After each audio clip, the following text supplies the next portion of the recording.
Hello everyone, my name is Prashant and I welcome to all. Mentor academy पर आप सबों का हार्दिक स्वागत है। चलिए आज डे 5 को बाबू स्टार्ट करने वाले हैं। आज बेहतरीन क्लास होगा। फटाफट से आप लोग लाइव सेशन में बाबू ज्वाइन हो जाइए ताकि हम क्लास को बेहतरीन तरह से स्टार्ट करेंगे। आज जैसा कि आप देख रहे हैं बाबू थंबनेल्स पर, डे 5 है और संस्कृत। आज आपको संस्कृत के बारे में कंप्लीट नॉलेज देने वाले हैं कि किस तरह से स्टडी किया जाए, क्या रणनीति रहना चाहिए, टॉपर किस तरह संस्कृत को आप पढ़ते हैं। आज इस कंप्लीट लेक्चर में आपको संस्कृत में बेहतरीन आपको टिप्स देने वाले हैं ताकि आप संस्कृत में 95 से भी एवं मार्क लेकर आइएगा। चलिए आज की क्लास को बाबू स्टार्ट करते हैं। बहुत से स्टूडेंट लिख रहे हैं बाबू, good evening all of you बाबू। चलिए आज की क्लास को स्टार्ट करते हैं। देखिए ध्यान से बाबू, यदि डे 5 की हम बात कर देंगे, आज संस्कृत है। जैसा कि आप लोग जानते हैं हम 50 डे टॉपर सीरीज स्टार्ट किए बाबू। जो कोई स्टूडेंट 50 डेज का प्लान नहीं देखे हैं उसको अवश्य जाके देख लीजिए।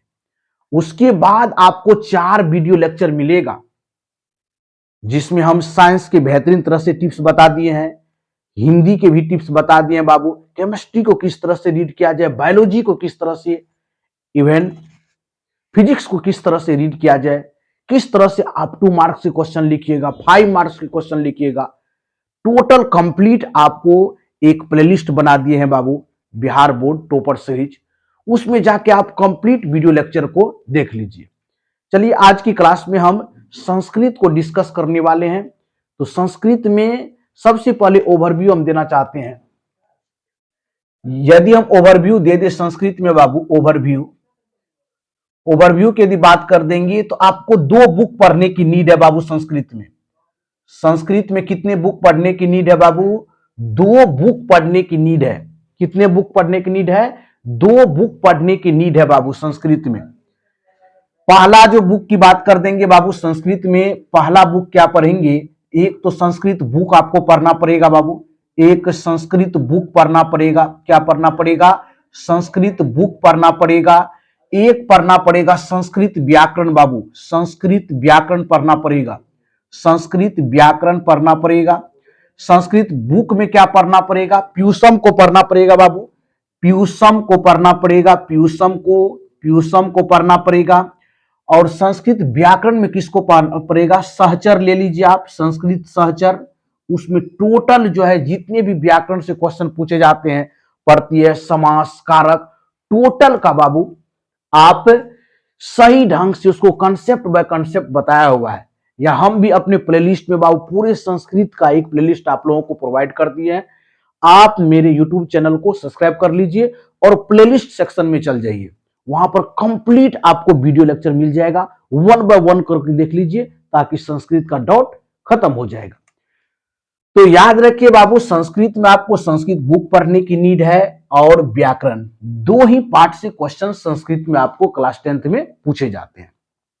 संस्कृत बुक में आप यूसम पढ़ लीजिए अच्छी तरह से, और दूसरा आप संस्कृत व्याकरण में सहचर पढ़ लीजिए। चलिए बाबू आगे की ओर यदि हम बढ़ेंगे, एग्जाम पैटर्न के बारे में बता देते हैं कि एग्जाम कितने मार्क्स का होता है बाबू संस्कृत में। एग्जाम पैटर्न की बात बता देते हैं। सपोज कीजिए एग्जाम पैटर्न पर चलते हैं, एग्जाम पैटर्न पर चलते हैं। एग्जाम पैटर्न पर टोटल आपको 100 मार्क्स का रहेगा बाबू एग्जाम, 100 मार्क्स का होगा संस्कृत, जिसमें 2 सेक्शन रहेगा बाबू। सेक्शन 1 की बात कर देंगे तो एक सेक्शन में आपको ऑब्जेक्टिव पूछा जाता है। क्या पूछा जाएगा बाबू? ऑब्जेक्टिव पूछा जाएगा। दूसरे सेक्शन में क्या रहेगा? सब्जेक्टिव रहेगा बाबू, सब्जेक्टिव रहेगा। ऑब्जेक्टिव कितने मार्क्स का रहेगा बाबू? क्योंकि आप लोग जानते हैं बाबू दुगना क्वेश्चन रहता है, ऑब्जेक्टिव ही रहेगा तो 100 ऑब्जेक्टिव रहेगा, उसमें आपको 50 ही बनाना है बाबू। कितना रहेगा ऑब्जेक्टिव? एमसीक्यू ये आपको 100 रहेगा बाबू, 100 रहेगा। बनाना है इसमें से कितना? 50 का ही जवाब देना है बाबू, 50 का ही आपको जवाब देना है। सब्जेक्टिव कितना पूछा जाएगा बाबू? 50 मार्क का सब्जेक्टिव भी, यानी 50 मार्क आपका हो गया ऑब्जेक्टिव और 50 मार्क सब्जेक्टिव हो गया बाबू। अब देखिए 50 मार्क में हमको क्या पढ़ने की नीड है। यदि यदि हम बोल देंगे बाबू यहां पर 100 मार्क के हम बना देते हैं। यदि 100 क्वेश्चन रहेगा तो किस तरह से रहेगा, जैसे आपके पास 100 क्वेश्चन रहेगा बाबू ऑब्जेक्टिव में, तो यहां से दो तरह से क्वेश्चन पूछे जाएंगे। या तो बुक से क्वेश्चन पूछे जाएंगे बाबू, या संस्कृत व्याकरण से पूछे जाएंगे। या तो संस्कृत बुक से बाबू, या संस्कृत व्याकरण से। यहां दो तरह के क्वेश्चन देखने को मिलेगा बाबू। अब बुक से कितना क्वेश्चन आएगा, बुक से भी 50 क्वेश्चन बुक से रहेगा और 50 क्वेश्चन आपका संस्कृत व्याकरण से रहेगा। देखते हैं वेटेज कितना है, सेम वेटेज दिया हुआ है बाबू। यानी 100 मार्क की बात यदि कर दे बाबू, 100 मार्क की, तो बुक से 50 मार्क्स पूछा जाएगा और संस्कृत व्याकरण से 50, यानी 100 ऑब्जेक्टिव जो रहेगा बाबू इसमें, तो आपको 50 ऑब्जेक्टिव किससे देखने को मिलेगा, बुक से मिलेगा देखने के लिए। जो प्यूसम बुक है आप लोगों का संस्कृत का, उससे देखने को मिलेगा 50 अंक। और संस्कृत व्याकरण जो हम बता दिए बाबू सहचर, उससे आपको 50 मार्क रहेगा, जिसमें संधि, समास, कारक, प्रत्यय, लकार, इस तरह के टाइप के क्वेश्चन आपको पूछे जाएंगे। अब यदि हम बाबू सब्जेक्टिव की ओर चल जाते हैं, लेकिन एक चीज यहां पर याद रखिए, 100 क्वेश्चन रहेगा, लेकिन आप किसी में से 50 जो है ऑब्जेक्टिव जो है बना दीजिए। या आप बुक में कंफर्टेबल है, बुक का बना दीजिए, या आपको लग रहा है मेरा संस्कृत व्याकरण अच्छा है तो उससे बना दीजिए। यदि दोनों को मिक्स करके भी बना सकते हैं या एक ही से बना सकते हैं, ये आप अपना डिसाइड कर लीजिएगा हमको किससे बनाना है। चलिए बाबू, यदि हम सब्जेक्टिव की बात कर देंगे तो यहां भी आपको 50 मार्क का है, 50 अंक यहां भी पूछा जाएगा बाबू सब्जेक्टिव से। पहला क्या रहेगा, पठित गद्यांश रहता है इसमें। क्या रहेगा बाबू, अपठित गद्यांश।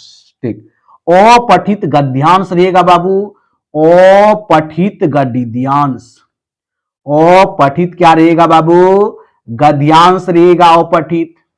दूसरा क्या रहेगा बाबू, आपको आवेदन पत्र देगा लिखने के लिए। क्या देगा, आवेदन पत्र लिखने के लिए देगा बाबू, आवेदन पत्र। उसके बाद क्या देगा, तीसरा अनुच्छेद देता है लिखने के लिए, अनुच्छेद। अनुच्छेद भी पूछेगा बाबू आपको। चौथा क्या है, अनुवाद से भी क्वेश्चन रहेगा बाबू, अनुवाद मोस्ट इंपोर्टेंट है, अनुवाद से भी क्वेश्चन रहेगा। और पांचवा लघु उत्तरीय प्रश्न भी रहेगा, लघु उत्तरीय प्रश्न, लघु उत्तरीय प्रश्न, यानी शॉर्ट क्वेश्चन भी आपको दिया हुआ रहेगा। और शॉर्ट क्वेश्चन बहुत इजी रहता है बाबू, हिंदी में ही जवाब देना है आपको। तो यहां पर देख लीजिए बाबू, यदि हम बात कर देंगे अपठित गद्यांश कितने मार्क का रहेगा, तो 13 मार्क का अपठित गद्यांश रहेगा। आवेदन पत्र कितना रहेगा मार्क्स का, 8 मार्क्स का रहेगा बाबू। अनुच्छेद कितना रहता है, 7 मार्क का, 7 लाइन लिखना है। अनुवाद कितना रहेगा, 6 मार्क का रहेगा। लघु उत्तरीय प्रश्न कितना रहेगा बाबू, 16 अंक का रहेगा। तो इस तरह से आपका जो है संस्कृत का बाबू स्ट्रक्चर है, कहां से क्वेश्चन 100 मार्क में पूछे जाएंगे।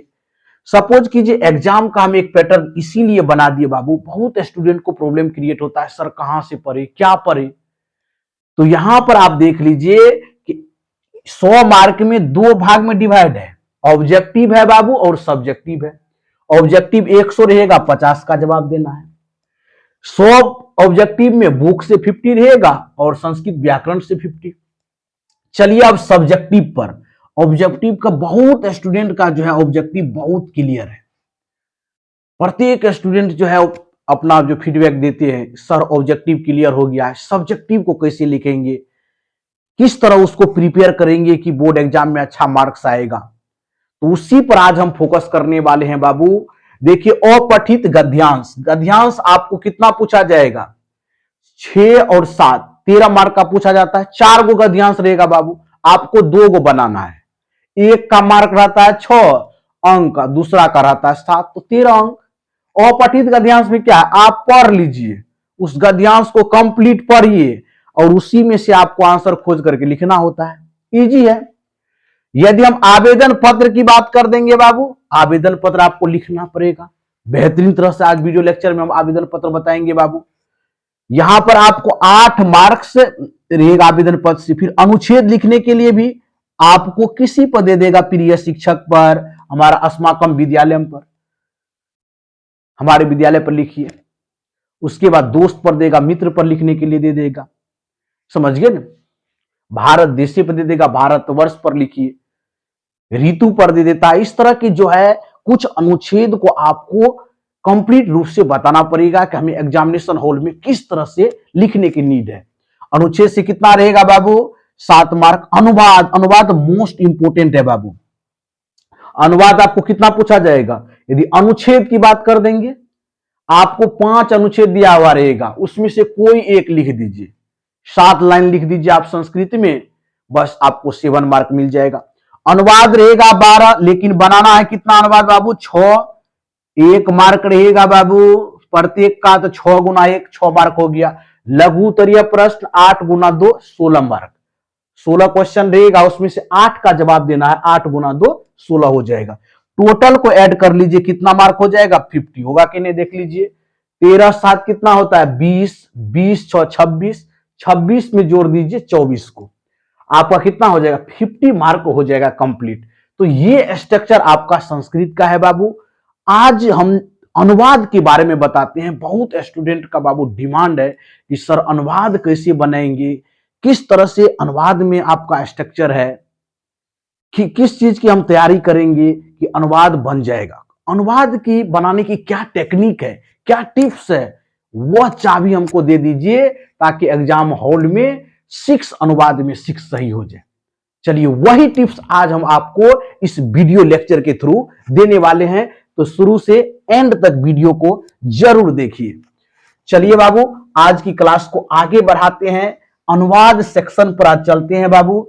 आप लोगों को पता है बाबू अनुवाद सेक्शन में टोटल 12 क्वेश्चन दिया हुआ रहेगा।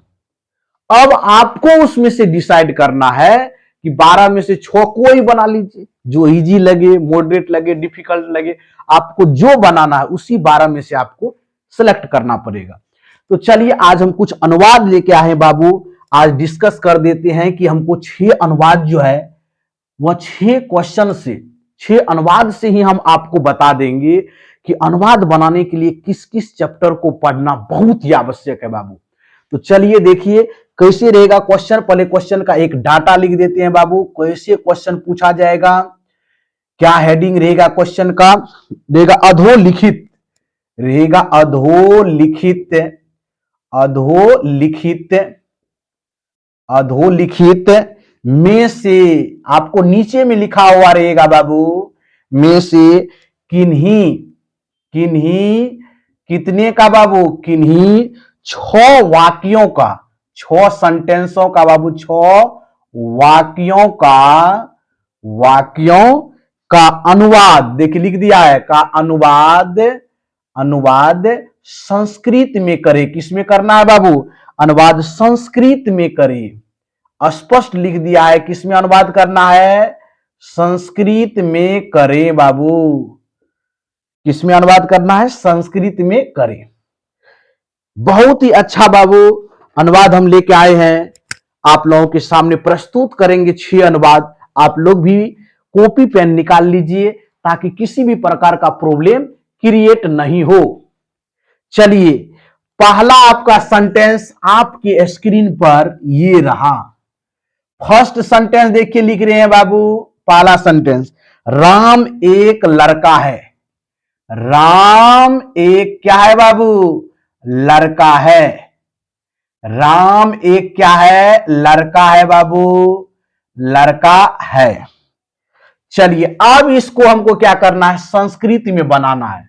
बहुत अच्छा सेंटेंस है, बनाइए तो आप लोग। राम एक लड़का है।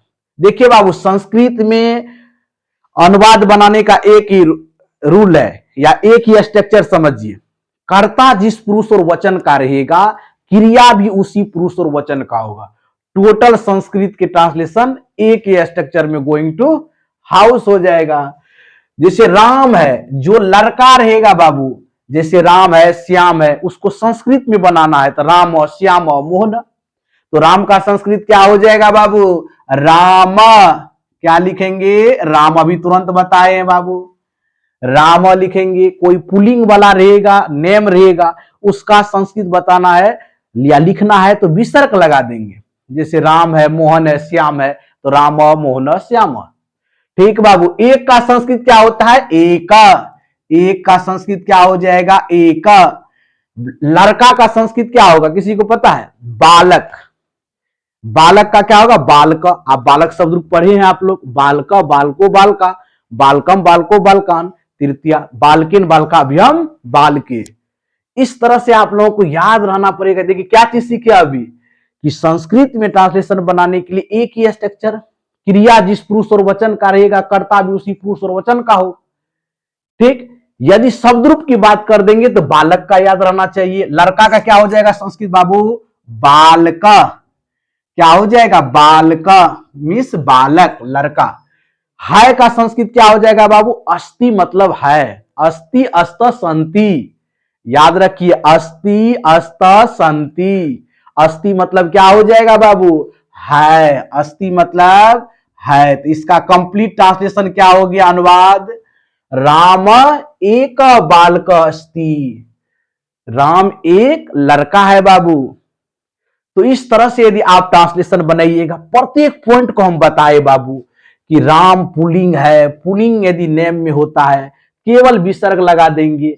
एक दो आप लोग पढ़े हैं संख्या का संस्कृत, एक का एक हो जाएगा, लड़का का बालक या छात्र लिख सकते हैं, है मतलब अस्ति। चलिए बाबू सेकेंड लिखते हैं बाबू, सेकेंड ट्रांसलेशन लिखिए। तो कह रहा वह 10वीं वर्ग में पढ़ता है। वह किसमें पढ़ रहा है बाबू? वह 10वीं वर्ग में पढ़ता है। किसमें पढ़ता है? वर्ग में पढ़ता है। वर्ग में पढ़ता है बाबू, इसका बनाइए। किसमें पढ़ रहा है? 10th में पढ़ रहा है, 10वीं वर्ग में पढ़ता है। तो अच्छा से बनाइए बाबू। अब देखिए वह का संस्कृत पढ़ता है किसके लिए? पुल्लिंग के लिए सह तोते, स्त्रीलिंग के लिए सा तेता, नपुंसक लिंग के लिए तत्तेतानी। आपको तीनों फॉर्मेट याद रहना चाहिए सर्वनाम का।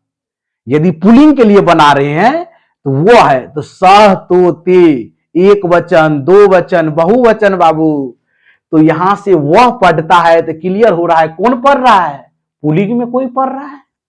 तो वह का संस्कृत क्या हो जाएगा बाबू? सह। यदि आप पढ़ती रहता तो सा लगाते, समझिए ना, ये सर्वनाम का रूप को याद रखिए। सह तोते, सा तेता, तत् तेतानी, ये आपको याद रखना पड़ेगा बाबू फॉर्मेट को। तो स 10वीं, 10 का क्या हो जाएगा? 10वीं वर्ग में तो वर्गे, 10वीं वर्गे। अब पढ़ता है, देखिए किस काल में है बाबू? लकार में, लट लकार में है। लट लकार का क्या रूप होता है प्रत्यय का? ती त अंति सी थ, आमी आव आम। ये याद रखना पड़ेगा। लट लकार का बाबू रूप है प्रत्यय का, ती त अंति सी थ, आमी आव आम। याद रखिए। तो वह है तो क्या लगा देंगे? 10वीं वर्ग पठती बाबू, पठती मतलब पढ़ता है। चलिए दूसरा भी ट्रांसलेशन बना दिए बाबू। आप लोग यदि सही लग रहा है तो कमेंट बॉक्स में एस लिखिए कि आ रहा है समझ में सर, समझ गए ना? लिखिए बाबू, आप लोग भी राइट डाउन कर लीजिए। 10वीं वर्गे पठती। तीसरा, चलिए तीसरा ट्रांसलेशन लिखते हैं बाबू। उसके साथ में, उसके साथ में, उसके साथ में बाबू, उसके साथ में, उसके साथ में, उसके साथ मैं भी पढ़ता हूं। बहुत अच्छा अनुवाद दिया है बाबू। कह रहा उसके साथ मैं, उसके साथ, एक साथ पढ़िए, उसके साथ मैं भी पढ़ता हूं, ऐसे पढ़िए, बनाइए तो आप लोग। उसके साथ मैं भी पढ़ता हूं क्या हो जाएगा? क्या इसका अनुवाद होगा बाबू संस्कृत में? आप लोग ट्राई कीजिए बाबू, या तो ट्राई कीजिए नहीं तो ट्राई कीजिए। उसके का क्या हो जाएगा बाबू? तेन हो जाएगा। यदि आप तत्रूप याद किए होंगे, अस्मद उस्मद तद, कुछ सर्वनाम को याद रखना पड़ेगा बाबू। जैसे शब्द रूप में हम बता दें तो बालक, लता, फल का याद कर लीजिए, अस्मद उस्मद तद उसको याद कर लीजिए, तो आपको संस्कृत में कहीं प्रॉब्लम नहीं होगा। 5 से 6 आप शब्द रूप याद कर लीजिए, संस्कृत में कहीं प्रॉब्लम आपको क्रिएट नहीं होगा। चलिए बाबू, उसके साथ मैं भी पढ़ता हूं तो उसके का क्या हो जाएगा, तेन, तेन हो जाएगा यहां बाबू, तेन लिख रहा है ना, तेन लिखिए, तेन। सात का स होता है, सात का संस्कृत क्या होता है, स। आप लोग पढ़े होंगे, स साकम सादरम, सात शब्दों के योग में तृतीया विभक्ति होती है, तो सात का क्या संस्कृत होगा, स। मैं का संस्कृत क्या होगा बाबू, अहम, अहम मतलब मैं, ठीक, अहम, अहम लगा दीजिए, अहम मतलब मैं हो जाएगा बाबू। भी का संस्कृत अपी होता है, अपी मतलब भी। अब क्या है, पढ़ता हूं, तो किस लकार में है बोल दीजिए बाबू, पढ़ता हूं। वर्तमान काल में लट लकार में, अभी तुरंत बताएं लट लकार का, तीत अंति सीथ थ आमी आव आम, यानी यहां क्या हो जाएगा बाबू, तेन स अहम अपि पठामी हो जाएगा, पठामी, पठामी मतलब पढ़ता हूं हो जाएगा बाबू। तो इस तरह से अपना लोग बोल सकते हैं, उसके साथ मैं भी पढ़ता हूं, इसका संस्कृत क्या हो जाएगा बाबू, तेन स अहम अपि पठामी, यानी उसके साथ क्या करता हूं, मैं भी पढ़ता हूं। चलिए बाबू, फोर्थ पर चलेंगे बाबू, तुम गांव में रहते हो, बनाइए तो, तुम गांव में रहते हो, इजी है बाबू। तुम कहां रहते हो, तुम गांव में रहते हो, तुम गांव में रहते हो बाबू, रहते हो, क्या होगा अनुवाद इसका, तुम का क्या होगा बाबू, त्वम, तुम का संस्कृत त्वम होगा बाबू। गांव में देखिए, में कौन सा विभक्ति हो जाएगा, में।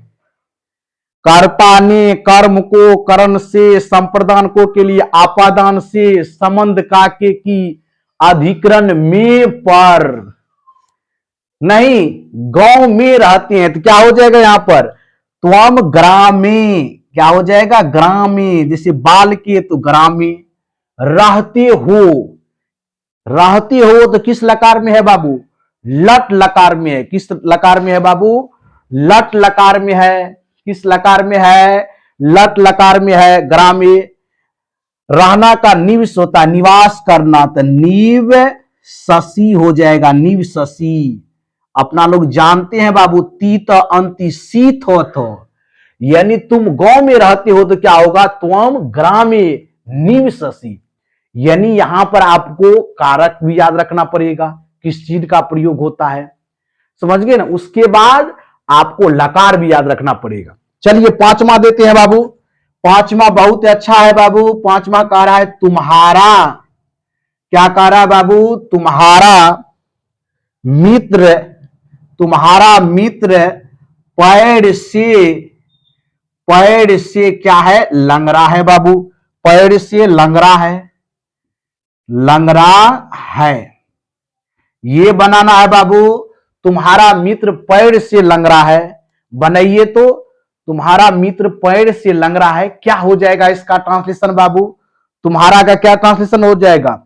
तब यहां पर देखिए, अब किसी भी यदि एनांग विकार, जिस अंग से विकार का बोध हो उसमें तृतीया विभक्ति होता है, पैर से लंगड़ा, कान से बहरा, ये सब में तृतीया विभक्ति हो जाएगा बाबू। एनांग विकार, जिस अंग से विकार का बोध हो, यानी उसमें तृतीया विभक्ति होगा, जैसे कान से कोई बहरा है, पैर से कोई लंगड़ा है, इस तरह के कंडीशन में कौन सा विभक्ति हो जाएगा बाबू, तो तृतीया विभक्ति हो जाएगा। बहुत स्टूडेंट कमेंट भी कर रहे हैं सर बन जाएगा।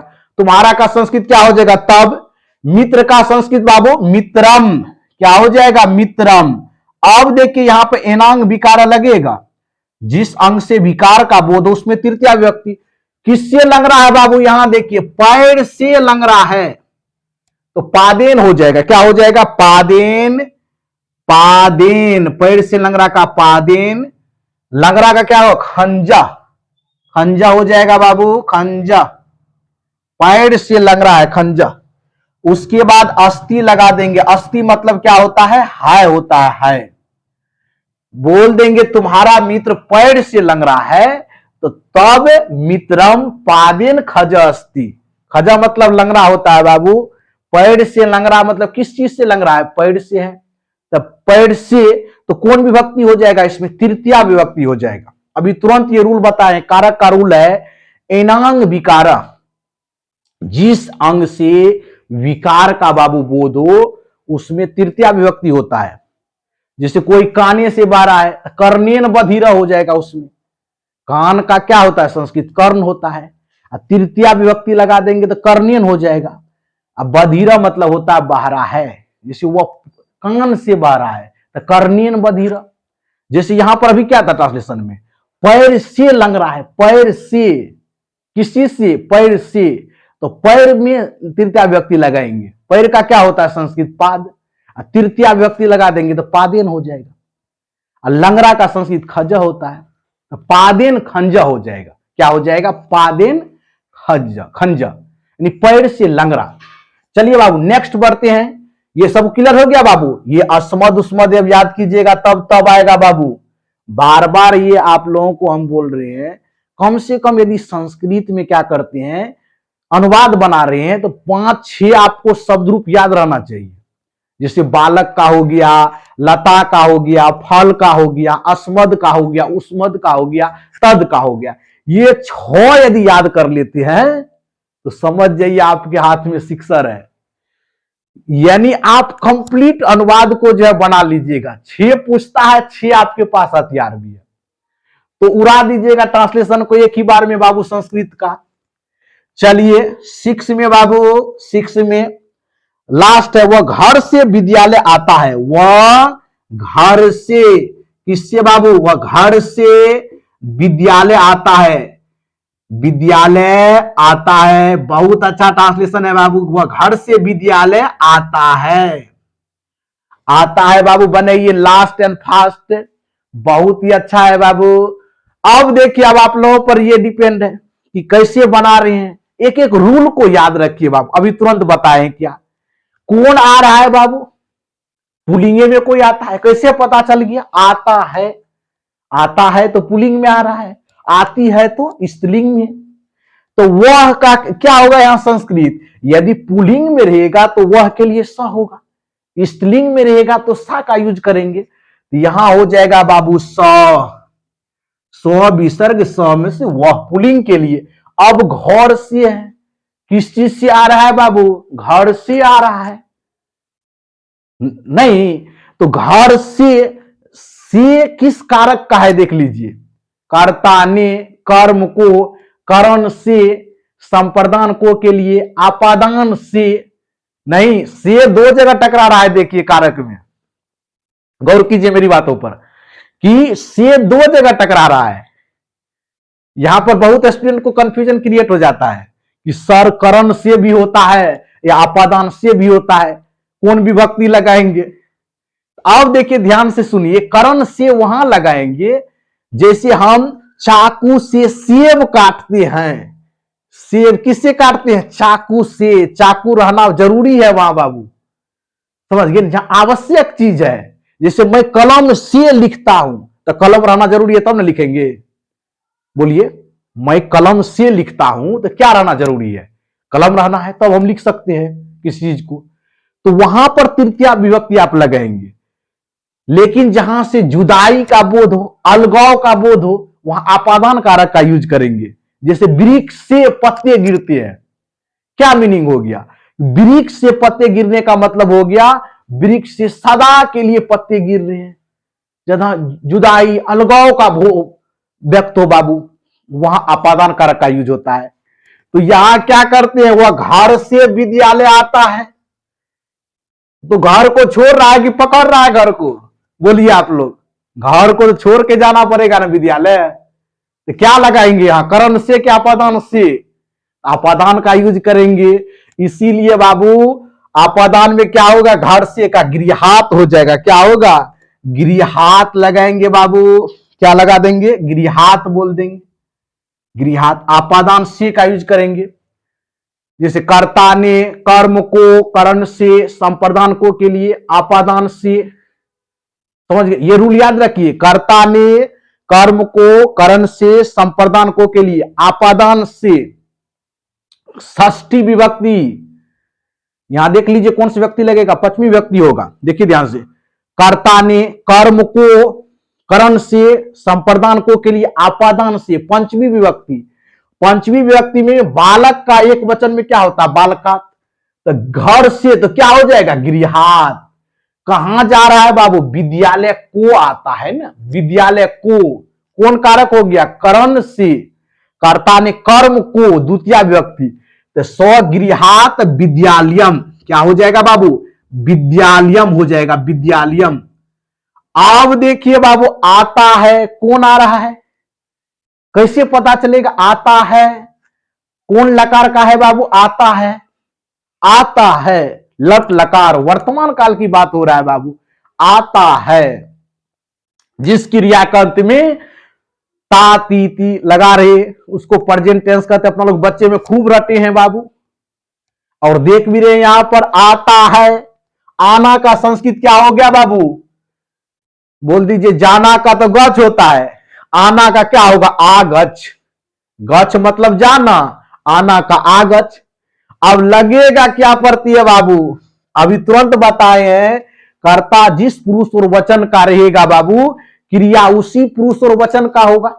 लट लकार का है तो ती त अंति क्या लगेगा? ती लगेगा। तो आगछति, स्वगृहात विद्यालयम आगछति हो जाएगा, आगछति हो जाएगा बाबू। आगछति मतलब क्या हो गया? आना। क्या हो जाएगा? आता है, आगछति। तो 6 ट्रांसलेशन को बाबू पूरे डिटेल एक्सप्लेनेशन के साथ बताए हैं बाबू। यदि आपको वीडियो अच्छा लगा तो लाइक एंड सब्सक्राइब कर दीजिए, और शेयर भी कर दीजिए जिन स्टूडेंट को अनुवाद से डर लग रहा है। आप इस प्लेटफॉर्म पर आ जाइए, आपका एक एक कॉन्सेप्ट क्लियर कर देंगे बाबू, क्रिस्टल क्लियर। कहीं आपको प्रॉब्लम क्रिएट नहीं होगा। वह गद्यांश हो, आवेदन पत्र हो, कारक प्रत्यय समास, बेहतरीन वीडियो लेक्चर के साथ आपको देखिए हम प्रोवाइड करेंगे बाबू। कहीं आपको क्लियर नहीं होगा तो इस प्लेटफॉर्म पर टोटल चीज को क्लियर कर देंगे। सब्जेक्टिव का डर आपको खत्म कर देंगे बाबू। वह कोई भी टॉपिक क्यों ना हो। आवेदन पत्र का डर लग रहा है तो कल की क्लास में आ जाइए। यदि आपको पत्र लेखन में समस्या है, नेक्स्ट क्लास में हम पत्र लेखन बता देंगे, अनुच्छेद लिखने के लिए बता देंगे, अपठित गद्यांश है तो भी बता देंगे। किसी भी प्रकार का प्रॉब्लम क्रिएट नहीं होगा। चलिए बाबू, आज आप लोगों से लेते हैं विदा। वीडियो को शुरू से एंड तक देखने के लिए थैंक यू सो मच, धन्यवाद। मिलते हैं नेक्स्ट वीडियो में न्यू ऊर्जा के साथ, और डे 6 में आप लोगों का मोस्ट वेलकम होगा। थैंक यू सो मच बच्चों, धन्यवाद। जय हिंद, जय भारत।